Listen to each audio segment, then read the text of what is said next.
राधे राधे।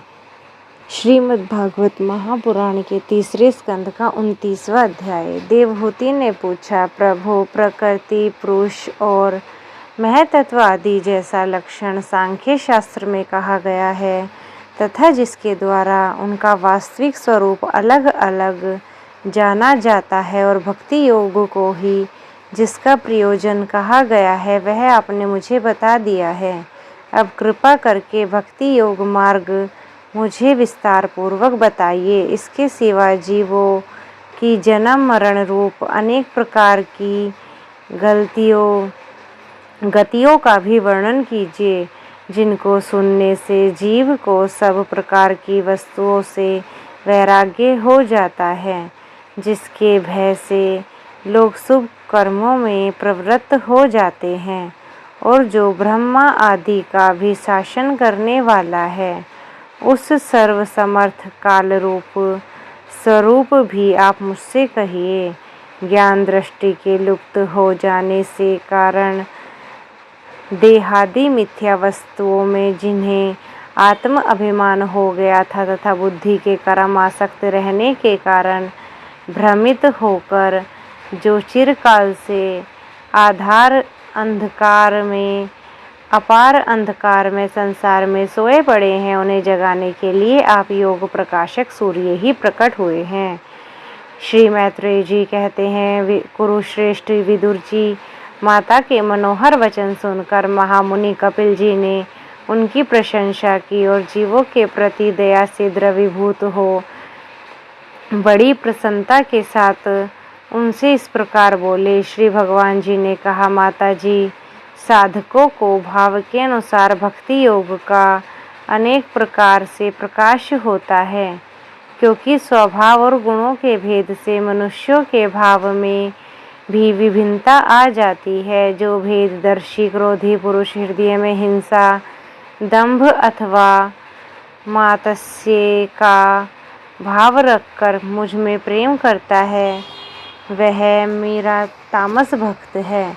जो पुरुष विषय, यश और ऐश्वर्य की कामना से प्रतिमा आदि में मेरा भेदभाव से पूजन करता है, वह मेरा राजस भक्त है। जो व्यक्ति पापों का क्षय करने के लिए, परमात्मा को अर्पण करने के लिए और पूजन करना कर्तव्य है, इस बुद्धि से मेरा भेदभाव से पूजन करता है, वह मेरा सात्विक भक्त है। जिस प्रकार गंगा का प्रवाह अखंड रूप से समुद्र की ओर बहता है, उसी प्रकार मेरे गुणों का श्रवण मात्र से मन की गति का तेल धारावत अविच्छिन्न रूप से मुझ सर्वा अंतर्यामी प्रति हो जाना और पुरुषोत्तम में निष्काम और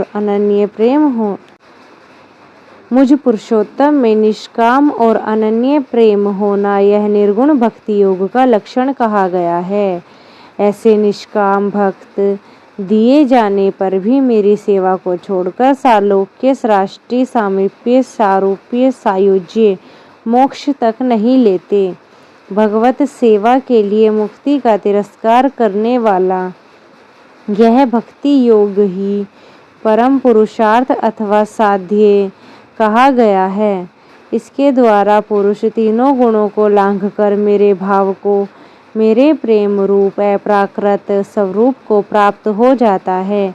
निष्काम भाव से श्रद्धा पूर्वक अपने नित्य नैमित्तिक कर्तव्यों का पालन करना, नित्य प्रति हिंसा रहित उत्तम क्रियाओं के अनुष्ठान करना, मेरी प्रतिमा का दर्शन करना, स्पर्श करना, पूजा करना, स्तुति करना और वंदना करना, प्राणियों में मेरी भावना करना, धैर्य और वैराग्य का अवलंबन करना, महापुरुषों का मान, दीनों पर दया और समान स्थितियों वालों के लिए मित्रता का व्यवहार करना, यम नियमों का पालन, अध्यात्म शास्त्रों का श्रवण और मेरे नामों का उच्च स्वर से कीर्तन करने से मन की सरलता, सत्पुरुषों के संग और अहंकार के त्याग से मेरे धर्मों का, भगवत धर्मों का अनुष्ठान करने वाले भक्त पुरुष का चित्त अत्यंत शुद्ध होकर मेरे गुणों के श्रवण मात्र से ही अनायास मुझ में लग जाता है।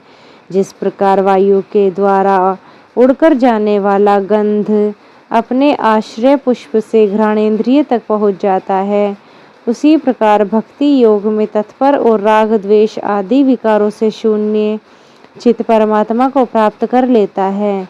मैं आत्मा रूप से सदा सभी जीवों में स्थित हूँ, इसलिए जो लोग मुझ सर्वभूतस्थ परमात्मा का अनादर करके केवल प्रतिमा में ही मेरा पूजन करते हैं, उनकी वह पूजा स्वांग मात्र है।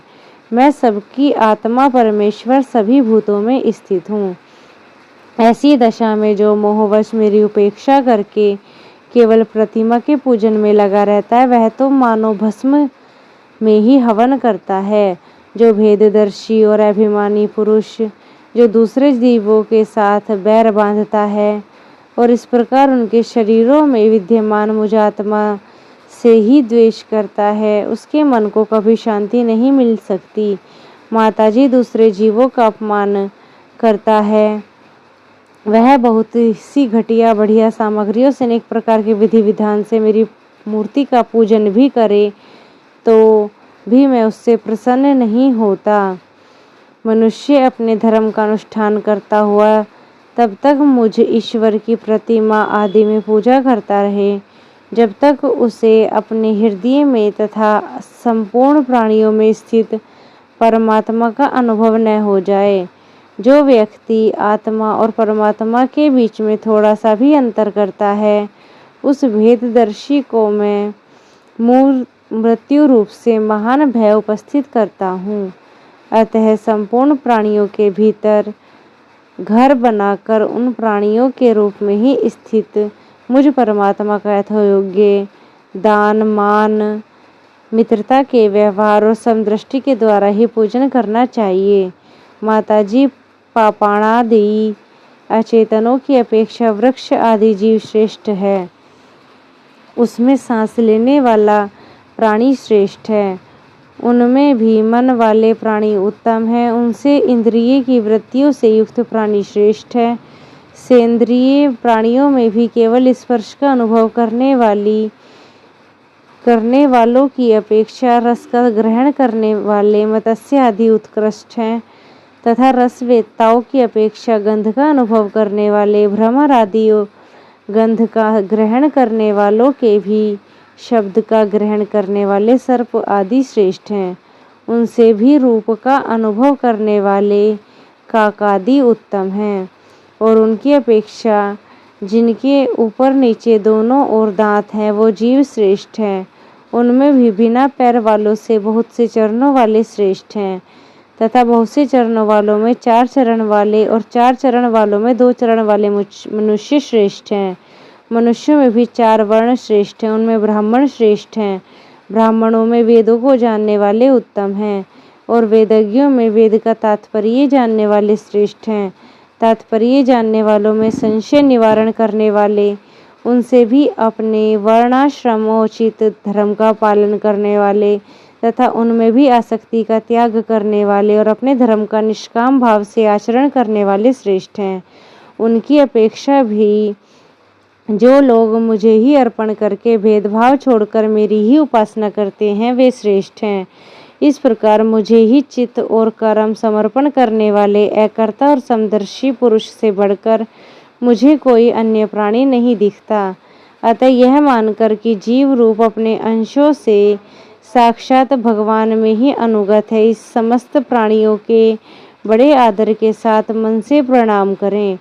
माताजी, इस प्रकार मैंने तुम्हारे लिए भक्ति योग के अष्टांग योग वर्णन किया है।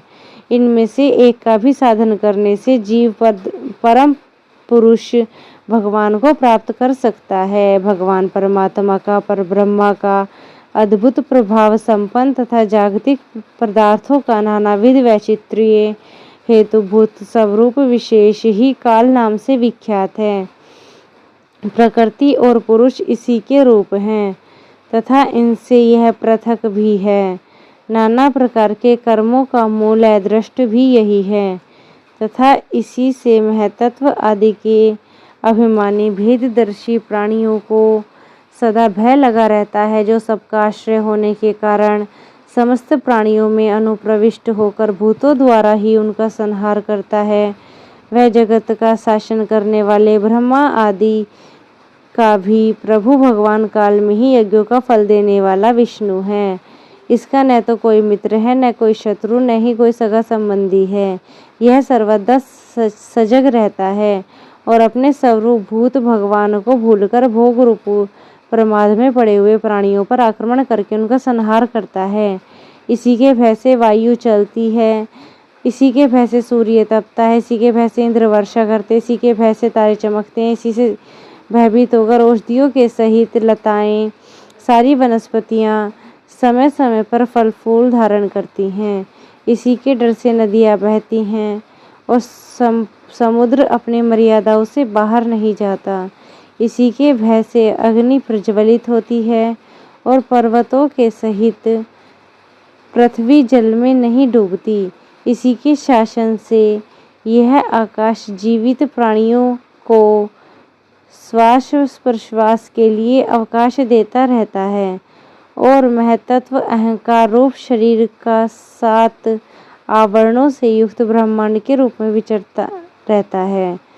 इस काल के ही भय से सत्व आदि गुणों के नियामक विष्णु आदि देवगण, जिनके अधीन यह सारा संसार है, सारा चराचर जगत है, अपने जगत रचना आदि कार्यों में युग कर्म से तत्पर रहते हैं। यह अविनाशी काल स्वयं अनादि किंतु दूसरों का आदि करता है तथा स्वयं अनंत होकर भी दूसरों का अंत करने वाला है।